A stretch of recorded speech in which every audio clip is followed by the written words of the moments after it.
The helicopter. It's a marvel of aviation technology.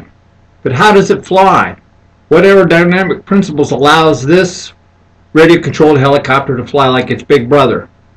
Well, to understand how this and its big brothers fly, we need to look at some basic physics and apply that to modern aerodynamics. Look at pilot control inputs. And lastly, I want to address advantages and disadvantages of modern helicopters. But first, let's begin with the 18th century Swiss scientist Daniel Bernoulli and Bernoulli's principle. How many of you have ever flown in a helicopter? I know a lot of you are in the military, so I'm sure some of you have ridden in helicopters. I have quite a bit of experience with helicopters myself. I was a commercial pilot for a number of years, and over the 5,000 hours in pilot in command that I amassed, about 1,000 of that is in helicopters.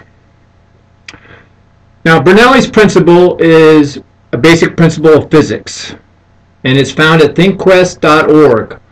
And Bernoulli's principle is defined as the velocity of a fluid increases, the pressure exerted by that fluid decreases. Now, this principle affects both liquids and gases.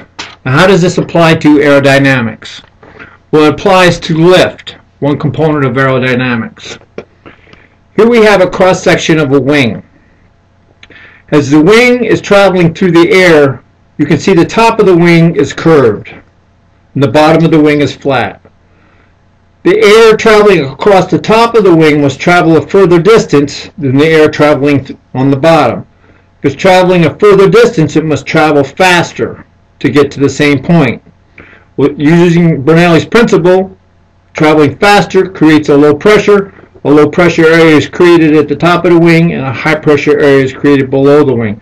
This creates lift. This is one component of aerodynamics.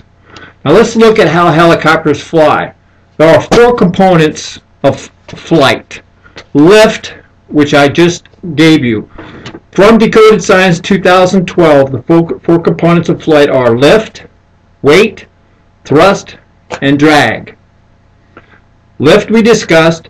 Thrust is supplied by the engine. Drag opposes thrust. Drag is, you can feel that. You put your hand out the window of the car. The wind tries to blow your hand back. That is drag. Weight, that's self-explanatory. That's the weight of the aircraft itself. Now, all four of these must work in conjunction to have coordinated flight.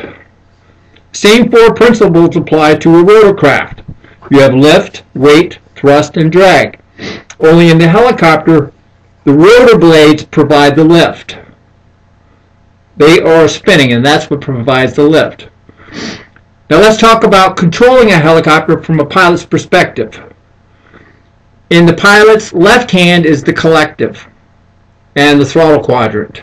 Now this controls the pitch of the blades. It changes the pitch of the blades. As the helicopter is flying, the pilot can change the pitch. It tilts the pitch to create more lift. That's in the pilot's left hand. That allows the helicopter to rise or fall, up or down motions. In his right hand, the pilot holds the cyclic. That is directional control of the helicopter, forward, backwards, and sideways. The third component is the yaw axis, and that's the tail rotor. And those are controlled by the pedals on the floor. Now, all three of these controls must be coordinated correctly at the same time to maintain coordinated flight. Flying a helicopter is much harder than flying a fixed-wing aircraft. Here we have a picture of an interior of a helicopter. Here we have the instrument panel with all the assorted flight instruments, radios, etc. But here's your cyclic in the right hand. Here's your collective in the left hand, the throttle quadrant, and the pedals on the floor for the yaw axis. Let's discuss the advantages and disadvantages of a helicopter. Advantages of a helicopter found at thinkquest.org. Well, of course, the vertical flight component. The helicopter can take off and land vertically. Makes it very special. This versatility can be used in search and rescue missions, air ambulance. There's a bad accident on the highway. The police can block the highway off. The air ambulance can land, pick up the victim, transport him to the hospital a lot faster than a ground vehicle could. It's used widely in the news industry and traffic reporting. The military uses the helicopter quite extensively. It's used as an offensive weapon. It's also used to transport troops and material and evacuate the wounded. Some of the disadvantages of a helicopter found at ehow.com are its range. The helicopter burns fuel and it has limited fuel capacity as far as a weight perspective. So it has a limited range, usually about 3 hours.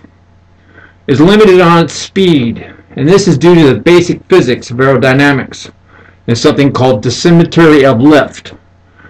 Now, modern helicopters can get about 250 miles an hour. And that's about as fast as they can go before they acquire this dissimilarity of lift. And basically, it's the retreating blade can no longer cut through the air at an angle fast enough to create lift on that side as the helicopter is moving forward. That retreating blade stalls out, causing the helicopter to roll to the left. So they're limited on their speed. The cost of a helicopter is much more than a fixed-wing aircraft.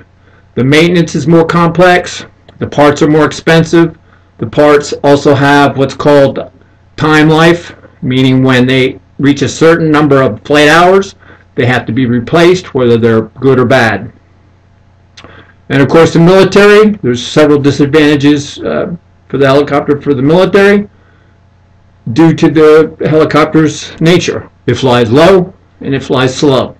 So it's vulnerable to ground fire in that type of military combat environment. So I've shown you the helicopter is a modern marvel of aviation. Their ability to fly vertically and land vertically makes them a very versatile aircraft.